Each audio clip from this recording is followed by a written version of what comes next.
The flood-soaked Prairies got a much-needed reprieve today. For the first time in almost a week, the sky was blue.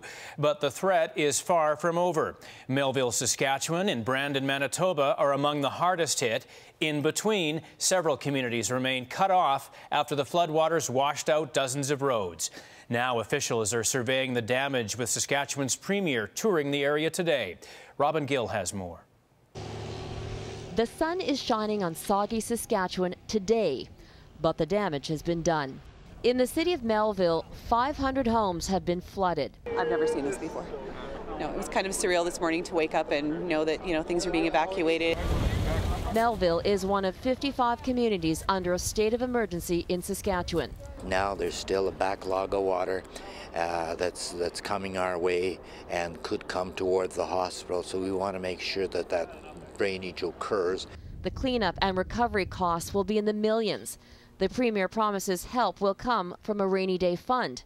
Today, Brad Wall toured the devastation. It's hard to fathom. It's hard to properly explain the amount of water. Even if you see it, you got to convince your eyes of what you're looking at. Global Regina's Mike McKinnon reports the recovery will take some time.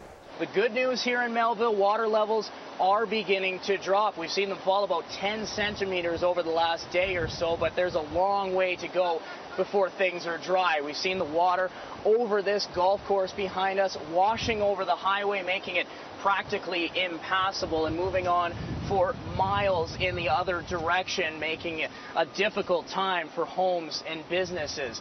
120 patients from the city's only hospital were moved to a local arena. The sick will have to be stable before they can move again.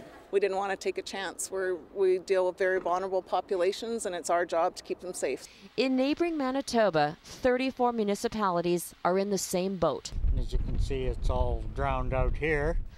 Farmers like Ken White are seeing their crops drowning in the deluge. They're sitting in the water for a long time. Of course, it'll all turn yellow and a lot of it will die. But it's not over yet. The Assiniboine River is expected to rise. Barriers are being put in place to protect properties from further damage. We have to remain vigilant. There's a serious amount of water coming here from Saskatchewan. One row and then even it out up to here. But the best of human nature is on display on the Prairies. I mean, we've got volunteers stepping over each other trying to help. We've got so many, so that's a good thing.